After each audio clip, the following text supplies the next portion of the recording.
The year is 1880. Saigon, a bustling port city under French rule, thrums with the energy of 1,000 transactions. Amidst the clamour of the marketplace, a figure commands respect and curiosity in equal measure. Anh Bay Cha Va, the Indian moneylender. Anh Bay, meaning seventh brother, is a title of respect, acknowledging his standing within the community. He operates from a small storefront in Cholon, Saigon's burgeoning Chinatown, where his services are sought by Vietnamese, Chinese and fellow Indians alike. He deals in silver piastres and francs, the currencies of the day, providing loans for businesses, weddings and the occasional unexpected misfortune. His clients come from all walks of life.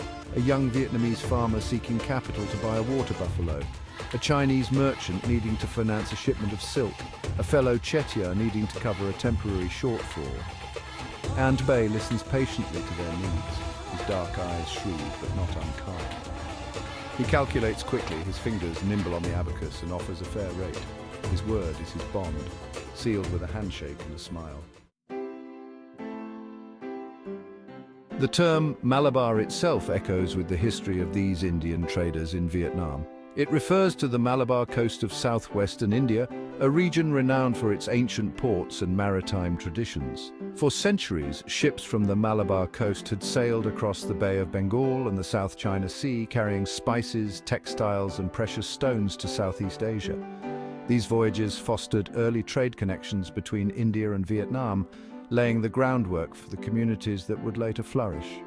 By the 18th and 19th centuries, waves of Indian migration, particularly from the Chettiar community of South India, arrived in Saigon. The Chettiars, known for their business acumen and financial expertise, found a niche in the rapidly changing economy of French Cochinchina. They established themselves as moneylenders, traders, and shopkeepers, filling a vital role in the financial ecosystem of the city. The Chettiars were not alone in seeking their fortunes in Saigon. They were joined by other Indian communities, each bringing their own traditions and skills. Gujarati traders, renowned for their textiles and craftsmanship, set up shops selling vibrant silks, intricately woven fabrics, and shimmering gold jewelry. Punjabi merchants, with their entrepreneurial spirit, established themselves in a variety of trades, from import-export to transportation. This influx of Indian migrants transformed the social fabric of Saigon. Temples dedicated to Hindu deities like Shiva, Vishnu, and Lakshmi arose in Cholon, their colorful gopurams adding a distinctly Indian touch to the cityscape. Mosques, a testament to the presence of Muslim Indians, also found their place, their minarets echoing with the call to prayer 5 times a day. These places of worship became vital centers of community life, providing a sense of belonging and continuity for the Indian diaspora. Portrait of an Indian loan shark in Saigon, 1880. Locally known as Anh Bay Cha Va. Portrait of an Indian moneylender from Saigon, caption from the National Library of France. Portrait of an Indian moneylender in Saigon. The term Malabar referred to the inhabitants of the Malabar coast in southwestern India. This individual was likely from that region. Portraits of Indian merchants in Vietnam seem rare. This one is the only one recorded in the Asami Photothek, Southeast Asia and the insular world. Translated caption, Portrait of an Indian loan shark in Saigon. The term Malabar is used to refer to residents of the Malabar coast in southwestern India. This individual likely originated from there. Portraits of Indian merchants in Vietnam are rare, and this is the only one found in the Asami Photo Archive. Historical context.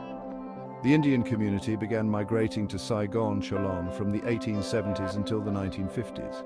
They were referred to as Cha Bombay and conducted business around major markets such as Cho Ku, Old Market, along streets like Rue Ohie, now Ton Let Thiep, Katina, now Dong Khoi, Rue Dadran, now Ho Tung Mao, and later at Rue d'Espagne, now Le Tan Ton, Rue Vienno, now Phan Boi Chau, Rue Schroeder, as well as at the newly constructed Ben Than Market. They also established mosques for their community on Truong Din and Ton That Heap streets, and built 3 Hindu temples, Bayan Pagodas, around Ben Than Market. In Cholon, Indian merchants opened large fabric stores in the Soai King Lam area.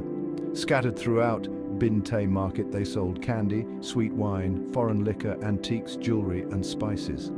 Famous spice stalls in Ho Bin Market today were once owned by Indians.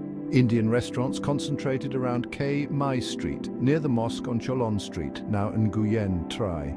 In the past, locals in Saigon, Cholon found it difficult to obtain loans from the French Indochina Bank. The Bay Cha Va individuals, especially the Chettiar people, specialized in money lending, currency exchange and foreign exchange, making these services highly popular at the time. It seemed that most small traders in Saigon's large markets had financial connections with Indians to fund their imports, creating the money lending profession called Chettiar. Origin of the term Chava. There is a theory, though its accuracy remains unclear, suggesting that Chava is a Sino-Vietnamese transliteration of Java, modern-day Indonesia. The term Bay may derive from Bay in Hindi, meaning sir. The Chinese traders in Cholon possibly overheard Indians greeting each other with Bay and began using the term Bay to refer to Indian individuals. Over time, Chava came to refer to South Asians with darker skin, curly hair and taller stature compared to the Vietnamese. Post-1975. After 1975, the Indian community in Vietnam gradually disappeared.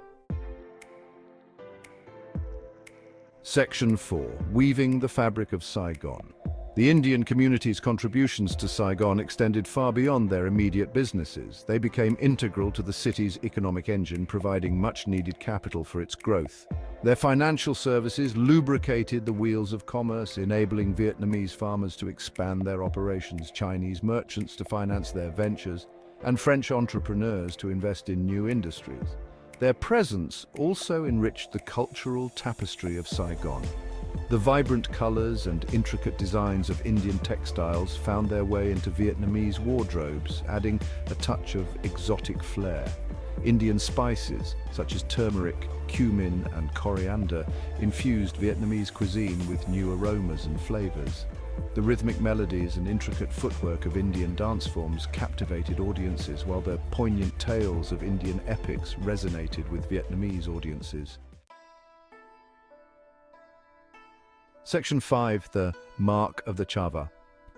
The term Chava, often used to refer to people of Indian descent in Vietnam, particularly those involved in money lending, has its roots in this era. The origins of the term are complex and debated, but one theory suggests it stems from the Vietnamese pronunciation of Chettiar, the prominent South Indian trading community. Over time, Chava evolved into a broader term, encompassing various Indian communities involved in trade and finance. While it may have initially held a specific meaning, it became a common way for the Vietnamese to refer to their Indian neighbors, reflecting the close interaction and economic interdependence between the two communities. Section 6. Legacies faded and found. The story of Anh Bay Cha Va, the Indian moneylender, offers a glimpse into a fascinating chapter of Saigon's history. It speaks to a time when the city was a melting pot of cultures where communities from across the globe converged, each leaving their mark on its evolving identity. The Indian community, with their business acumen, cultural richness and enduring legacy, played a significant role in shaping the Saigon of the late 19th and early 20th centuries. While the political upheavals of the mid-20th century, particularly the Vietnam War and the subsequent fall of Saigon in 1975, led to a decline in the Indian community's presence, their legacy endures. Vestiges of their influence can still be found in the architectural remnants of temples and mosques, the lingering flavors of Indian spices in Vietnamese cuisine, and the continued use of the term Chava, a reminder of a time when Saigon was a true crossroads of cultures. In an interview with the media about MICE tourism, Dr. Trinh Le An, head of the Event Management Department, Faculty of Tourism, University of Social Sciences and Humanities, Vietnam National University, Hanoi, emphasized that MICE tourism is gradually becoming a major picture and the face of Vietnam's tourism industry. Speaking about Indian tour groups visiting Vietnam, Mr. Trinh Le An highlighted that this is not the first time Vietnam's tourism industry has welcomed large groups of 1,000 to 3,000 guests. However, it has only recently gained attention on social media. With large MICE groups, Vietnam has great potential to cater to such guests, as the destinations offer beautiful natural resources and the culture and people of Vietnam are sincere and hospitable. These are major advantages that leave a lasting impression on international tourists. On the other hand, Mr. Trinh Lian candidly admitted the limitations in welcoming large groups, stating that it is not possible to expect 100% high-quality human resources. Therefore, companies need to prepare good facilities, such as large conference rooms for 1,000 guests or more, as well as interpreters. For Indian guests, there is a strong demand for information in Hindi, but the number of interpreters in Vietnam is insufficient, forcing the use of English. This is a limitation that Vietnam's tourism industry needs to overcome, as it cannot yet provide the highest service quality. Although MICE tourism is becoming a hot trend in Vietnam, the country has not yet been positioned as a global MICE destination. One of the reasons is that businesses lack the connection between buyers and sellers, often operating spontaneously when market demand arises. Therefore, through events like Expo, experts need to sit together to discuss and propose solutions to build a high-quality MICE service system. Additionally, Mr. Trinh Lian suggested that Vietnam should have specialized policies for MICE tourism, including visa incentives, issues related to customs clearance, shopping at destinations, accommodation, transportation, and especially pricing incentives.